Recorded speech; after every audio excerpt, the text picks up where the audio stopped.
솔로몬의 이제 통치로 들어가면 솔로몬의 통치 속에서 대부분 부각되는 것은 딴 게 아니라 성전에 초점이 돼요. 그러니까 다윗의 그 통치도 귀결점은 어디로 가냐면 성전을 준비하는 곳으로 가고, 그 다음에 솔로몬도 성전을 건축하는 이야기예요. 그러니까 이 역대기의 가장 많은 부분을 할애하고 있는 것이 성전이에요. 그러니까 성전은 하나님의 임재하는 장소고, 성전이 있다는 것은 하나님이 그들 가운데 임재하신다는 것이고, 그러면 이스라엘의 기능이 하나님을 섬기는 것이고, 그것은 곧 제사장의 나라라는 것을 강조하는 것인데, 출애굽기 19장 5절 6절 여러분 잘 아시죠?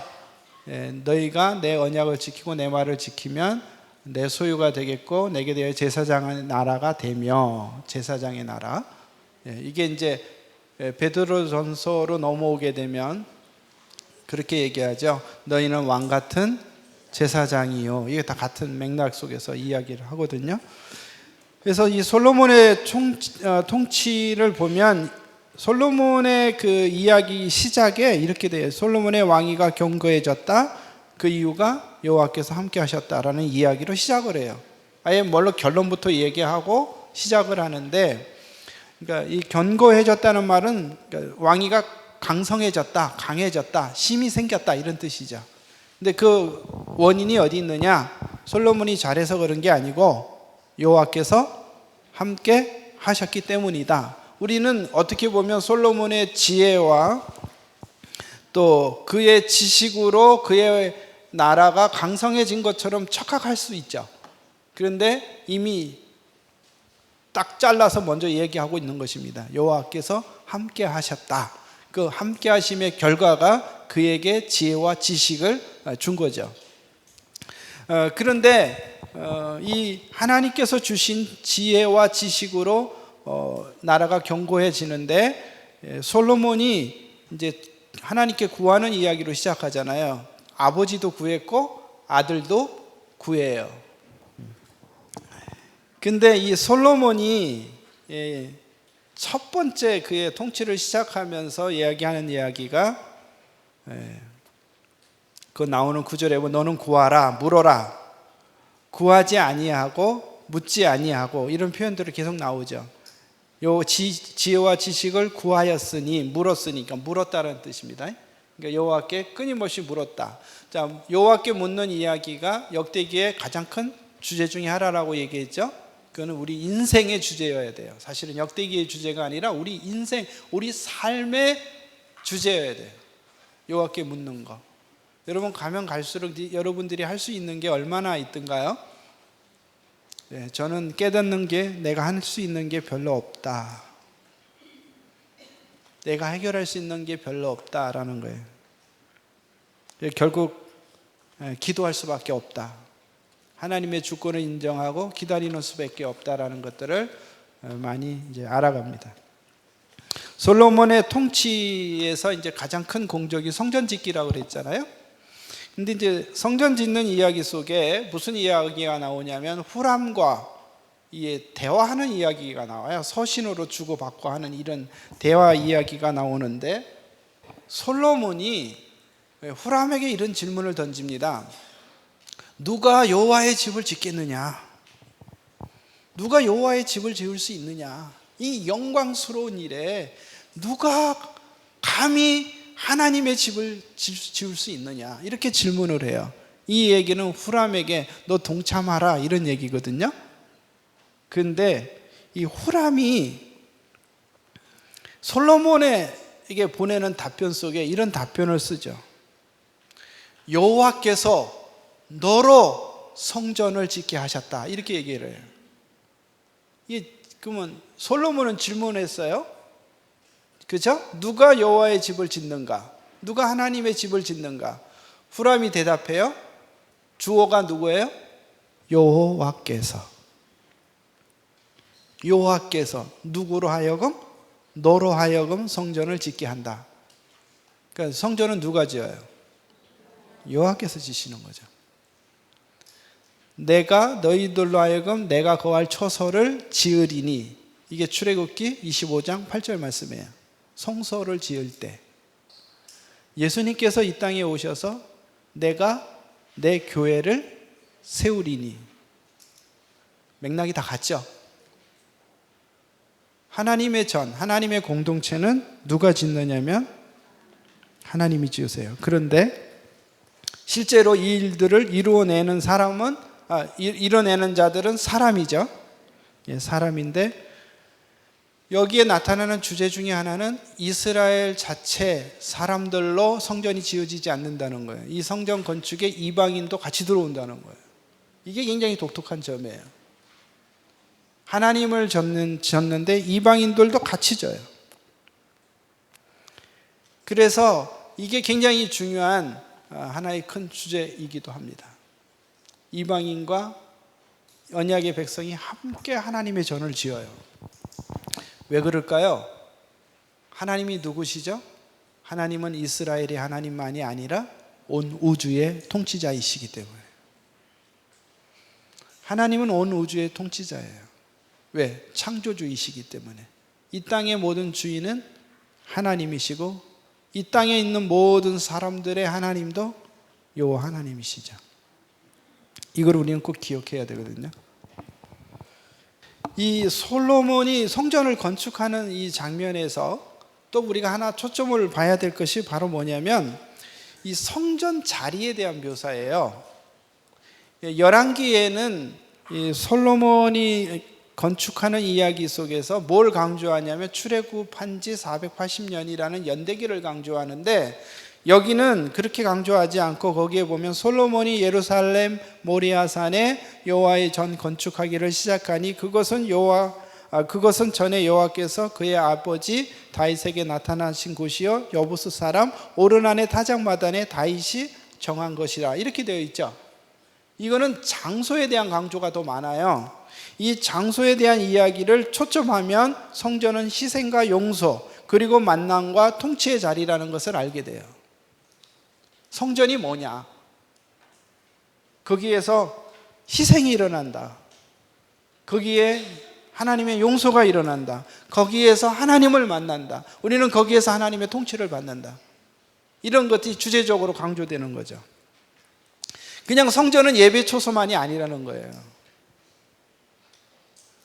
예수께서 교회 공동체, 교회를 세우실 때 철저한 희생이 있었죠? 그렇죠? 사흘 만에 십자가의 죽음과 부활을 강조하는 거 아닙니까? 그래서 성전을 이제 짓는 얘기 속에서 그런 강조점이 있고, 또 하나 성전의 봉헌에서 우리가 이제 좀 몇 가지를 살펴봐야 되는데, 그 성전 봉헌에서 우리가 관련되는 것들 중에 하나가 뭐냐면요, 성전이 건축되었을 때 하나님의 영광이 임했다는 거죠. 하나님의 영광이 가득 찼다. 하나님의 영광이 가득 찼다. 그래서 언약궤를 모시죠. 근데 언약궤를 모실 때, 성전 하나로 모실 때 솔로몬이 합당한 예절을 갖습니다. 예우. 하나님에 대한 예절. 그 중에 하나가 뭐냐면 제사장을 정결케 하는 거예요. 제사장을 깨끗하게 하는 거예요. 정결. 그 다음에 하나님에 대한 감사와 찬송을 드리게 하는 거예요. 자, 제가 이거를 왜 여기다 넣어놨냐면, 우리는 조금 하나님에 대해서, 하나님을 너무 아전인수격으로 너무 나에게 친하신 분으로 만드는 것 같아요. 그러니까 하나님에 대한 기본적인, 그분이 우주의 통치자 왕이시라고 생각한다면 적어도 좀 떨림이 있어야 되지 않아요? 그쵸? 떨림이 있어야 된다고. 여러분이 초등학교를 기억하시면 선생님 만나실 때 떨으셨죠? 그 정도 떨림도 없잖아요. 우리는 하나님 앞에서 경외해서 오는 떨림이 있어야 되고, 그래도 합당한 예우를 갖춰야 되지 않겠어요? 저 원래 평상시 이렇게 안 입고 다녀요. 운동화 신고 다니고요. 그런데 오늘 그래도 예우를 갖춘다고, 복장을 갖춘다고 하고 온 거거든요. 좀 그러니까 어색해 보이긴 하겠지만, 예절을 좀 하나님 앞에 합당한 그 예절을 갖췄으면 좋겠어요. 그 다음에 이제 성전이 지어지면서 솔로몬이 뭐라고 고백하냐면 성전은 하나님의 말씀, 여호와의 말씀의 성취다. 하나님께서 그 말씀을 이루셨다. 이렇게 이야기를 해요. 근데 그러면서 이 성전은 하나님이 거하시는 처소다. 이렇게 이야기를 합니다. 이게 굉장히 중요한 개념이에요. 출애굽기 25장 8절에서도 내가 거할 처소, 그러니까 성소도 하나님이 거하시는 처소고 성전도 하나님이 거하시는 전이고, 그렇죠? 이런 맥락 속에서 성전에 거하시는 하나님은 지금 어디에 거하세요? 교회에 거하시죠. 교회. 교회는 뭐죠? 하나님의 전이죠. 교회를 향하여 너희 가운데 성령이 거하시는 줄을 너희가 알지 못하느냐? 너희가 하나님의 전인 것을 알지 못하느냐? 이렇게 질책을 하죠. 교회는 하나님의 백성의 모임이라는 건 잘 아시죠? 교회는 하나님의 공동체예요. 교회 가운데 하나님이 거하세요. 그렇기 때문에 뭐가 중요하냐면요, 하나님이 거하시는 공동체가 거하는 그 공동체가 귀중한 거죠. 벽돌이 중요하진 않습니다. 조금 씨 있는 얘기를 한 건데, 벽돌 쌓기보다 더 소중한 게 성도를 세우는 거죠. 하나님의 공동체, 사람을 세우는 게 더 소중한 거예요. 제가 비판적인 말은 아니고요, 우리가 초점을 어디에다 둬야 되느냐라는 것을 이야기를 하고 있는 거예요.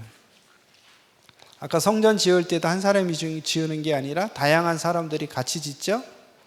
그러니까 신약에서 뭐라고 해요? 너희가 서로 상합하여 하나님이 거하실 처소가 되어져 가느니라 라고 얘기하잖아요.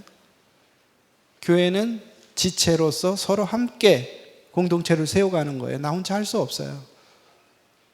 저는 교회에서 무슨 일만 하냐면요, 그러니까 공부한 사람이니까 성경 가르치는 일만 해요. 그리고 예배하는 일, 그리고 중요한 거 있죠, 밥 먹는 일.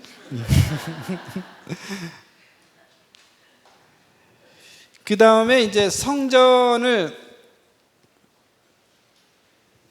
건축하고 난 다음에 그 솔로몬이 하나님께 봉헌 기도를 하죠. 봉헌해서 기도할 때 그 핵심이 뭐냐면 역대하 7장 14절이에요. 우리 저거 한번 같이 한번 읽어 보실래요?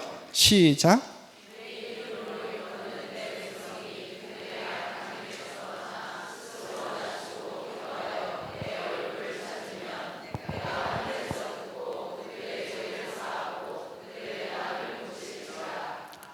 아멘. 이게 핵심이에요. 유대 왕들을 평가하는 데 있어서 핵심적인 것인데, 내 백성이 악한 길에서 떠나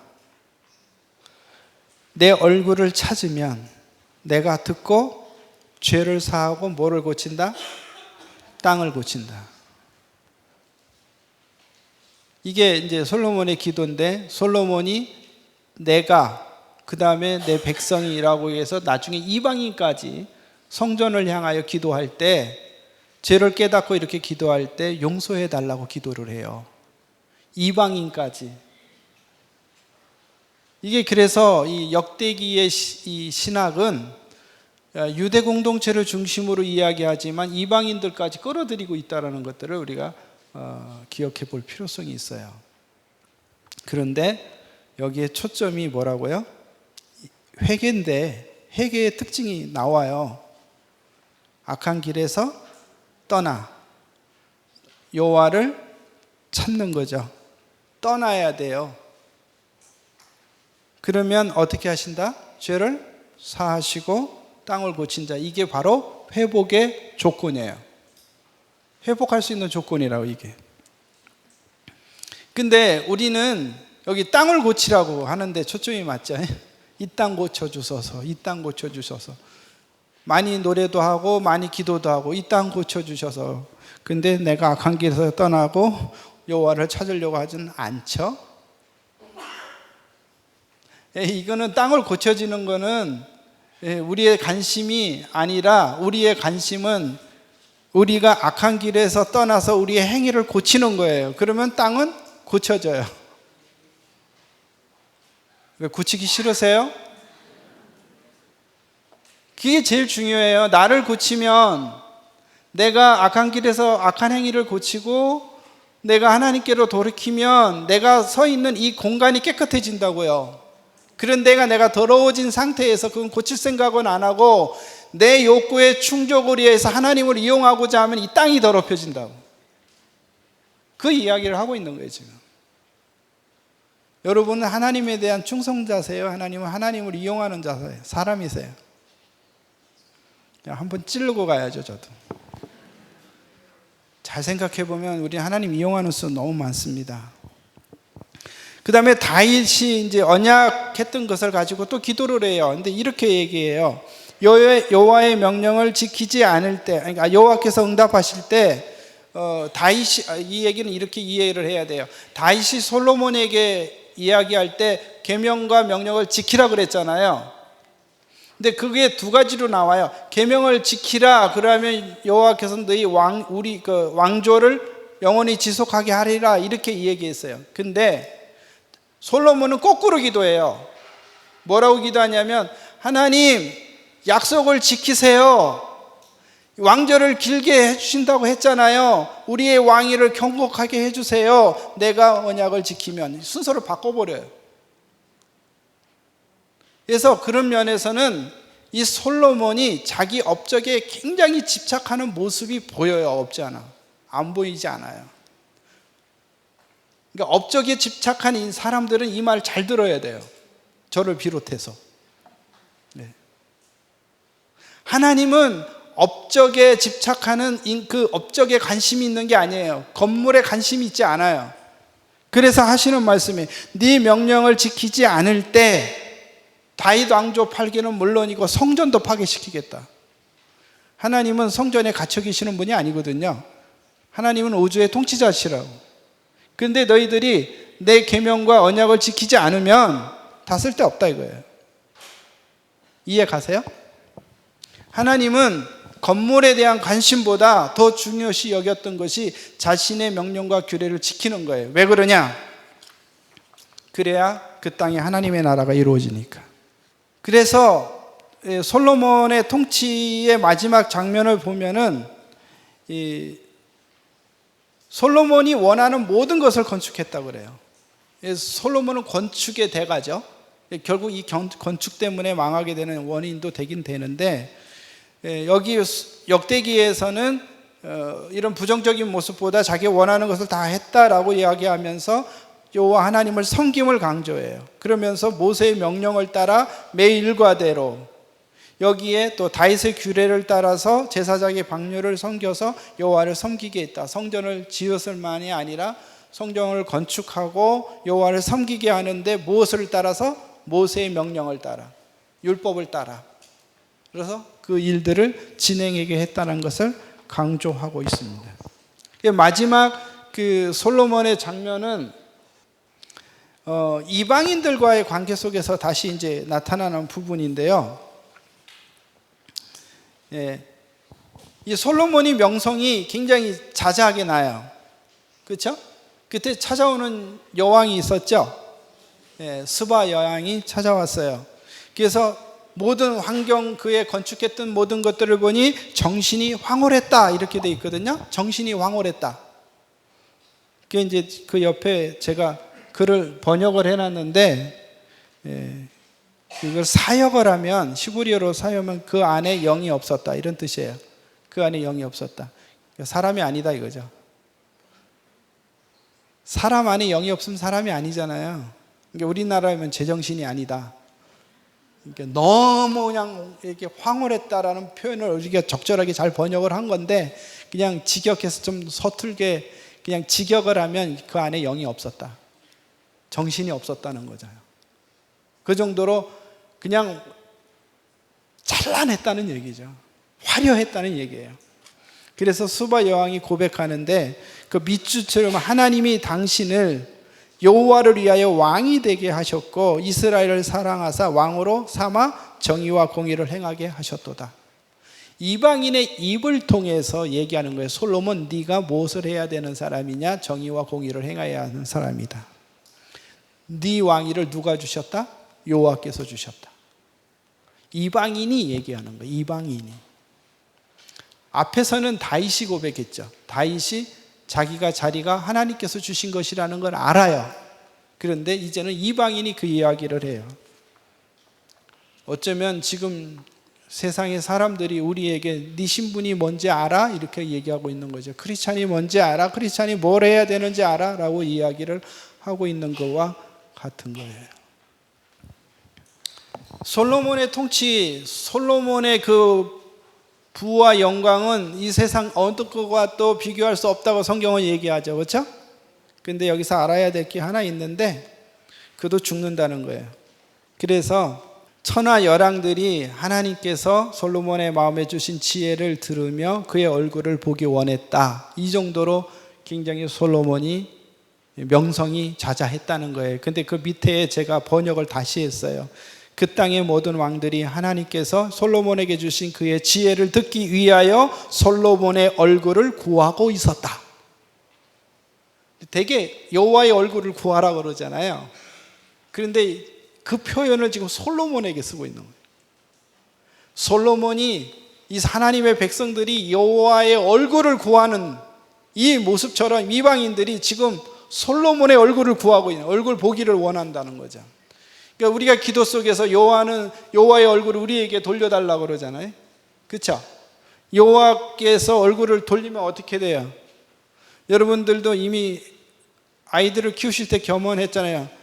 엄마가 들어오면 얼굴 싹 돌려가지고 애가 이렇게 불안해하는 연습 많이 하셨죠? 예. 얼굴을 돌리면 불안해하잖아요. 그래서 여호와의 얼굴을 찾아야 돼요. 얼굴만 봐도 마음이 안정이 되잖아요. 그거를 지금 일반 하나님의 백성들이 그렇게 해야 되는데 이 사람들이 그만큼 솔로몬을 만나기를 원했다. 그렇지만 솔로몬은 죽었다라고 지금 우리에게 마치고 있는 거죠. 그래서 솔로몬의 통치는 굉장히 이렇게 화려함으로 포장되어 있지만 역사 속에서는 분열의 씨앗을 뿌리는 거죠. 그래서 분열왕국 시대의 이야기 속에서 왕들의 이야기를 다루는데 이 왕들의 이야기는요, 유다 왕들만 다룹니다. 북방 이스라엘의 왕들은 다르지 않아요. 그런데 몇 군데만 좀 나오는데 그거는 초점이 북방 이스라엘이 초점이 아니고 남쪽 유다 왕이 초점입니다. 그러니까 그걸 읽어 나가실 때 북방 이스라엘에게 초점을 주면 안 돼요. 남쪽 유다에게 초점을 줘서 그 관계 속에서 그 왕들이 어떤 태도를 취했는지를 봐야 되는데 그 첫 번째 사람이 르호보암이죠. 자, 르호보암은 열왕기에서는 굉장히 나쁜 왕으로 나와요. 그런데 열왕기에서는 나쁜 왕으로 나오는데 역대기에서는 좀 그래도 괜찮은 왕으로 나와요.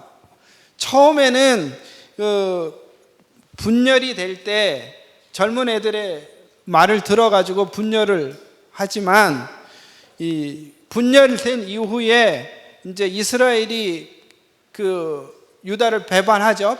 다윗 왕국을 배반하고 그 다음에 전쟁이 시작이 되죠. 전쟁이 시작될 때 스마야 선지자가 선포를 해요. 너희는 올라가지 말라. 너희 형제와 싸우지 말고. 여기 지금 뭐라고 얘기해요? 북쪽 이스라엘과 싸우지 말고 안 하고 뭐라고요? 형제와 싸우지 말고. 형제라는 단어를 쓰고 있어요. 이게 굉장히 중요해요. 신명기에도 이 형제라는 단어를 굉장히 많이 씁니다. 특히 왕에 대한 언급에서 왕이 너희 형제 중에서 왕이 될 것이요 그 왕은 여호와의 그 토라를 읽고 여호와를 경외하는 것을 배우며 그것을 지켜 행해야 되는데 그렇게 되면 너희 형제 위에 군림하지 않을 것이다 이렇게 돼 있어요. 거기에 보면 이스라엘 왕은 이스라엘 백성이라고 표현하지 않고 그 백성이 너희 형제라는 걸 얘기해요. 그래서 왕은 형제 후에 군림하면 안 된다. 이런 의식, 그게 세속 왕들과의 차이예요. 이걸 교회 안으로 이렇게 적용을 하게 되면 교회의 모든 직분자들이 있죠. 직분입니다. 직위가 아니라. 이해 가세요? 목사도 직분이죠. 직분. 직위가 아니에요. 직위로 사람 위에 계급이 아니란 말이에요. 계급이. 형제들이에요. 우리는 뭐라 그래요? 형제? 자매라고 그러죠. 말만. 그래서 형제와 싸우지 말고 돌아가라 라는 말을 듣고 여로보암이 돌아가요. 전쟁을 하지 않죠.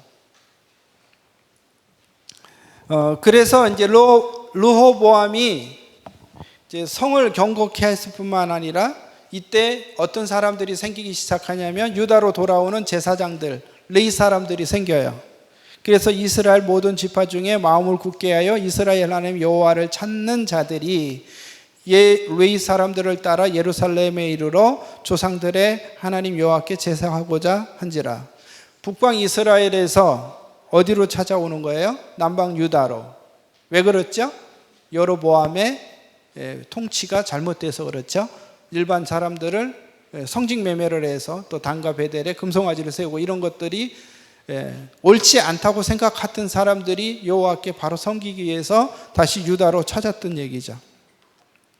그래서 다시 돌아오는 이야기. 그래서 여기 보면 여호와를 뭐하는 자들이? 찾는 자들이. 그러니까 지금 멸망한 이스라엘 백성들, 그 백성에서 다시 돌아왔던 포로에서 돌아온 사람들에게 지금 끊임없이 뭘 강조하고 있어요? 여호와를 찾으라예요. 여호와를 찾으라. 끊임없이 그 얘기를 하는 거예요. 여호와를 찾으라. 그러면서 방법이 르호보암이 이제 스스로 겸비하여 잘못을 했는데 잘못을 지적했을 때 자기 마음을 겸비하고 여호와께 돌아왔더라 이런 얘기를 해요. 그래서 회개와 하나님의 자비를 강조하죠. 르호보암도 뭐 했다? 겸비했다. 그랬더니 하나님께서 분노를 베풀지 않았다. 그 다음에 이제 13장에서 16장은 아비야와 아사의 통치인데 아비야와 아사의 통치 속에 공통적인 주제가 뭐냐면요. 평안이에요. 평안인데 어떨 때 평안이 오느냐? 하나님을 찾을 때 평안이 온다. 이걸 가리키는 거예요. 전쟁 속에서도 그들이 여호와를 찾으니까 그들이 평안을 얻었더라. 여호와를 찾으니까 전쟁에서 승리하게 되더라. 이런 그 뜻이에요. 그 아사의 통치에서도 보면 하나님을 찾을 때 오는 안식과 기쁨을 보는데요. 아사 시대의 평안은 여호와께서 아사에게 평안을 주사 아사랴가 선포하는데 만일 너희가 여호와를 찾으면 온 유다가 여호와를 찾았으므로 사방에 뭘 주셨다? 평안을 주셨다. 그래서 아사가 개혁을 시작하는 거예요. 뭐 할 때 평안이 온다? 여호와를 찾을 때. 근데 아사가 변질해요. 위험한 신앙의 변질이라는 타이틀을 제가 썼어요. 변질은 위험한 거예요. 아사가 마지막에는 여호와를 찾지 않아요. 누구를 찾냐? 사람을 찾아요. 바하사하고의 전쟁 속에서 사람을 찾아요. 그래서 하나님이 책망을 하죠. 그래서 하나님을 통해서 아람 왕을 의지하고 여호와를 의지하지 아니하였으므로 그래서 아사는 마지막이 좋지 않아요. 그러니까 찾았을 때와 찾지 않았을 때의 그 사건을 극명하게 비교시켜 줌으로써 너희가 어떻게 할까? 이거 독자에게 상기시키고 있는 거죠. 그 다음에 이제 여호사밧이에요. 여호사밧은 아주 모호한 인물입니다. 이중적 인물인데 일단은 성경 이야기 속에서 역대 왕들 중에 하나님의 토라, 율법을 가르쳤다는 사람은 이 여호사밧이에요. 그래서 여호사밧은 율법 교육을 한 사람이에요. 율법이라는 말은요, 토라라는 책입니다. 토라라는 말인데 토라는 기본적으로 법이라는 뜻이라기보다는 안내한다, 지시한다 이런 뜻이에요. 안내한다, 지시한다. 그렇기 때문에 이 율법은 뭐냐면 하나님의 백성을 안내하는 거예요. 하나님의 백성이 하나님 백성 되도록.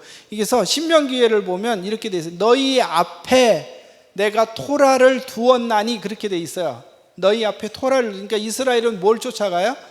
토라를. 토라. 우리가 뭘 쫓아가야 돼요? 하나님의 말씀을 쫓아가야 되는 거예요. 말씀이 우리의 길이요, 그 다음에 진리요, 생명이에요. 시편에서 뭐라 그래요? 우리의 발의 등이요, 빛이니이다 그랬잖아요. 토라가, 성경이 가르치는 대로 우리가 따라가야 된다는 거예요. 그래서 그 교육을 했는데 레인들을 통해서 교육을 해요. 여러분, 그 유다 이스라엘의 레이 도성이 몇 개 있습니까? 48개가 있거든요. 각국에 다 흩어져서 48개가 있고 그 중에 6개가 더 안에 포함되어 있어요. 도피성이. 그 48개의 레이 도성을 두었던 이유가 뭐냐면 레인들로 하여금 토라를 가르치게 했던 거예요. 토라를 가르쳐서 이스라엘 백성들이 그 말씀을 지켜 행함으로 가나안 땅이 하나님의 나라가 되도록 했던 거예요. 왜냐하면 하나님의 나라는 그의 말씀이 실현될 때 그의 나라가 오기 때문에. 예수님도 그랬죠. 뭐를 구하라고요? 당신의 나라, 하나님의 나라가 이 땅에 오게 해달라고 기도하라고 그랬죠.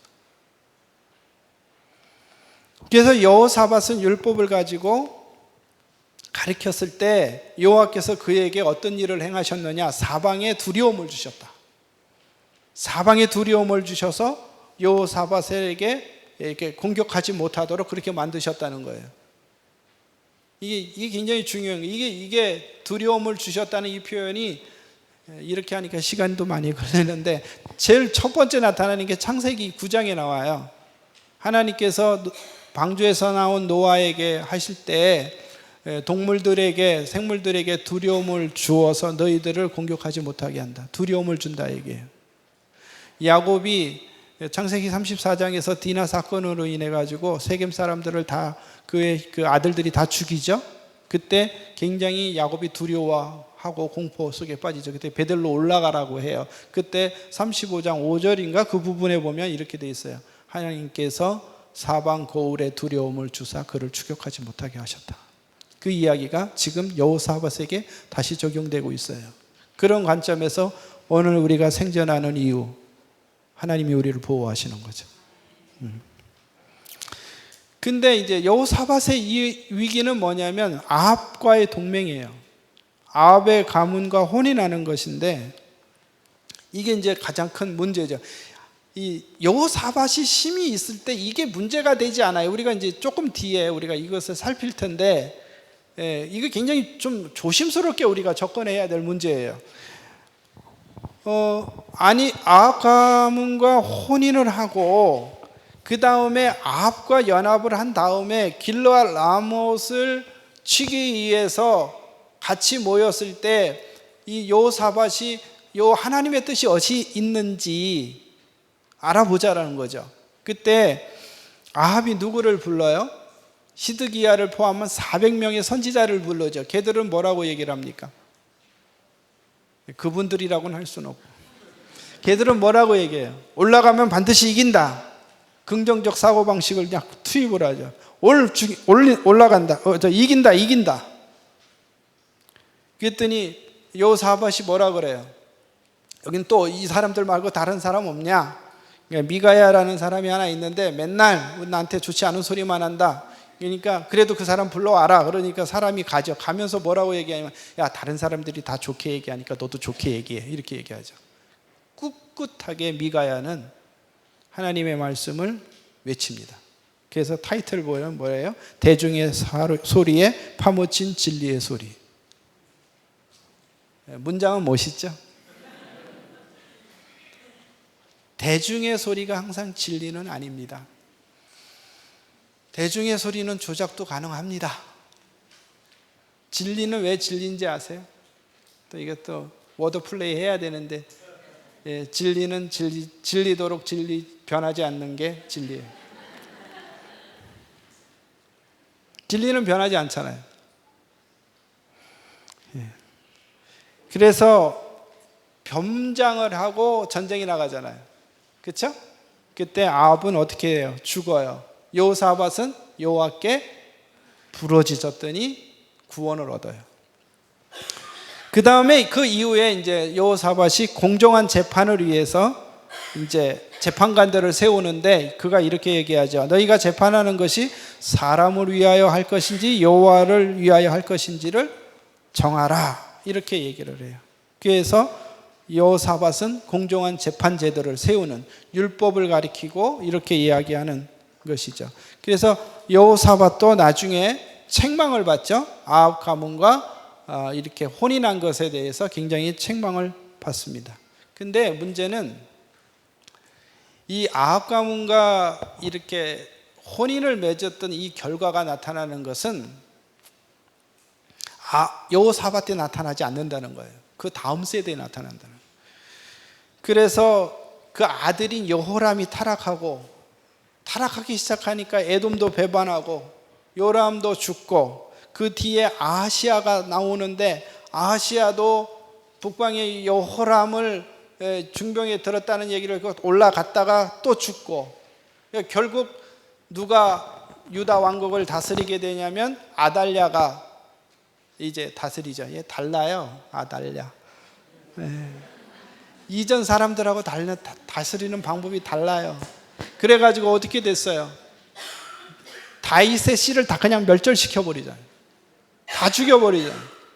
그래서 북방의 바알 세력이 남쪽까지 끌 내려오는 위기 상황이에요. 다윗의 씨가 멸절당할 뿐만 아니라 이스라엘 전체가 여호와의 종교에서 바알 종교로 뒤바뀔 수밖에 없는 위기예요. 지금 그걸 누가 뿌려놨느냐? 여호사밧이 뿌려놨다고. 평화와 공전이라는 이유로 좋은 씨앗은 뿌려놨는데 뒤에서 이게 뒤바뀌어 버리는 이런 문제. 이게 참 우리가 깊이 생각해 문제. 그런데 그 위기 속에서 이 정말 유다 왕국, 이 다윗의 가문이 위기에 계속 빠져들어가는데 이 꺼져가는 등불을 지키려는 사람들이 있죠. 항상 이러한 사람들 때문에 이 세대가 지켜지는 거죠. 그 사람이 바로 여호사밧과 여호야다죠. 그래서 요아스 한 사람을 숨기죠. 그래서 요아스를 이제 숨기는데 성경은 이 요아스, 아마시아, 오시아를 한꺼번에 다뤄요. 한꺼번에 이렇게 통으로 묶어서 봐야 되는데 요아스의 통치를 보면 요아스는 좋게 출발해요. 누구 때문에? 요야다 때문에. 그래서 요야다가 세상에 사는 모든 날에 그가 여호와 보시기에 정직히 행했다. 근데 여기에 이 요야다가 사는 날에, 모든 날에 요 억구가, 이 억구 뒤에 어두운 그림자가 깔려 있잖아요. 그렇죠? 그런데 마지막은 타락하여서 여호와를 버려요. 여호야다가 죽은 후에 우상을 섬기고, 우상을 섬길 뿐만 아니라 그의 아들 스가랴가 예언할 때 스가랴를 죽여버려요. 어떻게 인간이 이렇게 바뀔 수 있을까? 얼마든지 바뀔 수 있다는 걸 가르쳐 주는 거죠. 그래서 신앙으로 출발했다가 타락한 왕이에요. 그 다음에 이제 아마시아가 등장하는데, 아마시아를 보면 하나님의 말씀을 듣는 사람 왕으로 등장해요. 그래서 모세 율법책에 기록된 대로 행했다. 그래서 여호와의 말씀을 의지해서 전쟁을 해요. 그래서 이 세일과의 전쟁에서 승리를 하죠. 근데 이 승리가 교만을 만들어냅니다. 그래서 교만이 그에게 죽음을 갖다 주죠. 왜 그러냐면 그가 승리 후에 세일의 신을 가져와서 여호와를 버리고, 그래서 그의 신하들이 그를 죽이게 되죠. 두 공통점이 뭐죠? 좋게 출발했다가 나쁘게 망해요. 오시아도 처음에는 하나님이 도우심으로 강성하게 출발해요. 그런데 교만하여 분향하다가 나병이 들어서 격리된 인간, 평생 동안 격리되어 살아요. 여러분은 어때요? 지금 여러분 신앙의 출발점 그대로 잘 유지하고 계신가요? 아니면 깨우뚱깨우뚱 내리막길인가요? 질문 안 할게요. 아픔 상처를 자꾸 드러내는 것 같아서. 분양한다라는 말, 이 얘기 속에서 이 교만이 얼마나 무서운가를 알아야 되는데요. 교만한 사람의 기본적인 특징이 뭐냐면 남의 말 듣지 않습니다. 남이 안 돼라고 해서 멈출 줄 알아야 되는데 그게 겸손한 사람이거든요. 아이, 저는 괜찮아요. 저는 괜찮아요. 그리고 안 시키면 삐지는, 그거는 겸손이 아니죠. 그건 정말 악한 거예요. 근데 겸손이라는 것은 듣는 거예요. 교만은 듣지 않는 거예요. 남의 말 듣지 않는다. 여러분, 내가 교만한 사람인가 그렇지 않은 사람인가, 이 판단 기준은 여기서부터, 어느 날 순간부터 남이 말을 하는데 자꾸 듣지 않고 디펜스를 하려고 하는 순간부터 나는 끼울고 있다. 그리고 사람들이 내 주변에서 떠날 때 그때 자기를 다시 돌아봐야 됩니다. 요담, 아하스, 히스기야인데 셋으로 묶고 있어요. 요담의 통치는 부친의 길을 따르지 않아요. 앞에 왕의 아버지의 길을 따르지 않고 그래서 여호와 앞에서 살아요. 그래서 요담이 강성해져요. 아하스는요, 반대예요. 요 아하스는 악행을 행합니다. 그런데 나중에 하나님의 은혜로 다시 돌이켜요. 히스기야인데요, 히스기야는 성전을 개혁해요.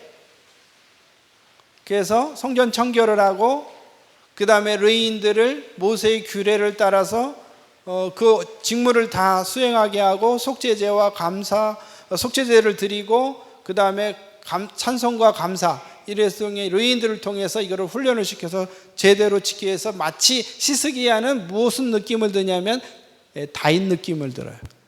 다윗이 했던 모습을 재현해내고 있는 왕으로 보여져요. 유월절을 지키죠. 유월절을 지킬 때 두 반응이 있어요. 유월절을 받아들이는 사람이 있는가 하면 그것을 거부하는 사람이 있죠. 사네립과의 전쟁이 굉장히 재미나죠. 그때 이 사네립과의 전쟁은 주제가 뭐냐면 누구의 말을 들어야 되느냐 이거예요.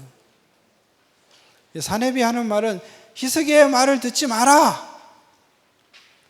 여호와께서 너희를 보호하신다고 하는데 그의 말을 듣지 마라. 지금 세상 어느 곳이든지 우리의 신을 이긴 사람은 없다. 그래서 이스라엘 백성들을 가운데 딱 세워놓고 누구의 말을 들을 것인가 이렇게 코너로 먹죠. 의견이 양분될 때 여러분들도 굉장히 중요하죠. 어떻게 할지. 그래서 히스기야는 어떻게 합니까? 기도하죠. 그렇죠? 기도해서 하루에 18만 5천 명이 죽죠. 요거를 좀 보너스로, 역대기에는 없지만 이거를 좀 역사적인 시각에서 조금 놓고 보면, 호세아 알지요? 호세아 선지자가 바로 이 시대의 선지자예요. 근데 호세아가 둘째를 낳죠. 둘째가 뭐죠? 이름이? 여러분은 자꾸 이렇게 긁어서 죄송합니다. 로루아마. 그러니까 롤루아마. 그러니까 이게 원래 로 부정어 아니다라는 뜻이고요. 로하마 국률 이런 뜻인데, 그 내용이 이렇게 되거든요. 북방 이스라엘에게 내가 국률을 베풀지 않고 남방 유다에게는 국률을 베풀 것이다.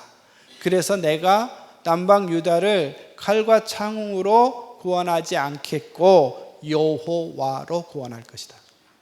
전쟁의 방법을 통해서 구원하지 않겠다는 거예요. 호세아는 이스라엘의 멸망을 목격했던, 북방 이스라엘을 목격했던 사람이 바로 이 히스기야, 바로 이 시점에 북방 이스라엘이 멸망하고 그 북방 이스라엘을 멸망시킨 그 아수르의 사네립이 예루살렘을 포위했던 이 시기예요. 그러니까 호세아가 예언했던 것이 그대로 성취가 된 거죠. 전쟁 아니고 하룻밤 사이에 여호와께서 어떻게 하셨는지 모르겠는데 18만 5천 명이 송장이 되었고 사네립은 신전에서 살해당하죠. 그게 여호와를 의지하는 자에게 주시는 하나님의 그 대답이라고 할 수 있겠죠. 므낫세는 이 므낫세가 히스기야의 아들이죠. 그렇죠? 히스기야 아들인데 악행을 해요. 우상 숭배하고 예루살렘 주민을 꾀어. 성경에서 이런 표현은 여기밖에 안 나와요. 유혹해서 죄를 짓도록. 그래서 사악한 므낫세라고 내가 타이틀을 붙였는데, 열왕기에서는 이 므낫세를 이렇게 표현하지, 역대기에서는 여기 하나 더 첨가해요. 포로로 잡혀가. 이 므낫세가요, 포로로 잡혀가서 환난 중에 겸손하죠. 그리고 거기에서 하나님을 알게 돼요. 그리고 겸손한 므낫세가 다시 돌아와서 우상을 제거하고 여호와의 제단을 보수하는 일로 역대기는 소교를 하고 있어요. 그래서 이렇게 사악한 왕도 바벨론 포로로 잡혀갔다가 뭐 하면 돌아올 수 있다? 겸손하면, 겸비하면, 돌이키면. 그래서 우리 회복이 어디서부터 출발한다? 돌이킬 때. 누구에게로? 여호와께로. 그거는 다른 말로 돌이킬 때인데요, 돌아갈 때. 시브리어로 슈브, 돌아간다. 그게 회개라는 단어인데 시브리어에서는 회개라는 단어를 슈브라는 단어로 씁니다. 여호와께로 돌아간다. 길을 벗어났다가 원래의 자리로 돌아가는 걸 얘기해요. 그 다음에 아몬이 인연을 통치하는데 겸손하지 않아요. 여호와 앞에 겸손하지 않아 범죄해서 신하가 반역을 합니다. 그래서 이제 요시야가 나타나는데 굉장히 젊은 개혁자예요. 여러분, 이 요시야의 이야기를 쭉 읽어보면 10대 때 개혁을 시작해요. 10대. 한번 보세요. 10대 때 개혁을 시작한다. 그래서 내가 젊은 개혁자라고 얘기해요. 어쩌면 어린 개혁자라고도 표현하는 게 나을지도 몰라요. 그래서 토라를 발견하죠. 성전을 수리하다가. 그렇죠? 그래서 토라를 낭독하고 백성들을 모아서 언약을 갱신하고, 그리고 유월절을 지키고. 근데 마지막 요시야가, 젊은 요시야가 죽어요. 애굽의 느고와의 전쟁 속에서 무깃도에서 느고를 맞죠. 그때 느고가 뭐라고 얘기하냐면, 야, 길 비켜줘. 내가 니네들 치려고 하지 않아. 그리고 여호와께서 그렇게 하자. 내가 지금 이렇게 하는 게 여호와께서 나온 일이야. 하니까 하지 마라. 했더니 성경 본문에는 요시야가 여호와의 그 소리를 듣지 못했다라고 기록해요. 그래서 요시야가 마지막 장면을 보면 여호와의 소리를 듣지 못하는 사람으로, 그래서 아쉬운 사람으로 남아요. 그렇다라고 보면 우리가 얼마나 하나님의 말씀에 민감하게 살아야 되는지를 알아야 돼요. 말씀에 굉장히 민감해야 돼요. 그래서 우리의 삶을 돌아보고 그걸 알았을 때 우리가 얼마나 하나님 앞에서 우리의 삶을 고치고 깨닫고 또 그런 일들이 우리가 회복될 수 있다라는 얘기를 얘기하고, 우리 삶이 회복될 수 있다는 얘기를 하죠. 유다의 마지막 왕들 보면요, 요아스, 요야김, 요야긴, 히드기야. 이 이야기를 보면 마치 멸망을 향하여 경주하는 것 같은 느낌. 그래서 내가 멸망을 향한 질주라고 썼어요. 그냥 막 떨려가요. 그러니까 요시야의 죽음 이후로 나라는 그냥 확 망해버립니다. 3차례에 걸쳐서 누구에게? 바벨론에게 망하죠. 그 마지막 왕을 보면 유다의 패망과 이제 성전이 파괴되죠. 솔로몬에게 분명히 얘기했잖아요. 내 계명과 법도를 지키지 아니하면 성전 어떻게 하겠다? 파괴시켜버리겠다. 성전이 파괴돼요. 그래서 시드기야는 겸손하지 않은 왕, 가정에서 성전을 더럽히고 선지자를 비웃고 조롱하는 그런 왕이죠. 그래서 결국 어떻게 돼요? 두 눈이 뽑혀서 잡혀가죠. 고레스 칙령인데 회복을 꿈꾸며라는 타이틀을 붙였는데, 여기에서 우리가 고레스의 칙령 속에서 알아내야 될 게 뭐냐면 하나님은 온 세상의 통치자라는 거예요. 왜냐하면 그 고레스 칙령이 이렇게 얘기하잖아요. 고레스 원년에 여호와께서 예레미야의 입으로 하신 말씀을 이루시려고 여호와께서 바사의 고레스 왕의 마음을 감동시키매 그가 조서를 내려 이르되, 하늘의 신 여호와께서 세상 만국을 내게 주셨고, 그렇죠? 누가? 여호와께서 만국을 누구에게 주셨다? 나에게 주셨다. 고레스는 이스라엘 사람이 아니잖아요. 그래서 여기에서 여호와가 온 세상의 주인이시고 온 우주의 통치자이시라는 사상이 드러나요. 그 다음에 이스라엘 백성의 사명이 뭐라고? 성전을 건축하라. 성전을 건축하라. 이 두 가지인데, 성전 건축인데 나중에 느헤미야 에스라를 읽어보게 되면 성전 건축의 주축은 역시 성전 짓는, 돌 쌓는 이야기가 주축이 아니라 언약을 지키는 일이 더 주축이에요. 그래서 말씀을 지키는 것이 더 중요합니다. 결론입니다. 뭐냐면 온 이스라엘은 창조주께서 선택하신 하나님의 백성이다. 이들이 우리는 누군가에 대한 질문이 있었다고 그랬잖아요. 그거에 대한 답을 그냥 요약해서 이야기하면 너희는 하나님께서 택하신 백성이다. 제사장의 나라다. 너희의 조상들이 범죄에서 패망했다. 그러나 너희들이 회복하려면 겸손해져서 회개하면, 여호와께로 돌아오면 다시 회복이 된다. 너희의 본질적 사명이 뭐냐? 그것은 바로 하나님의 말씀을 따라 행하는 그것이다 라는 것을 지금 가리키고 있는 것입니다.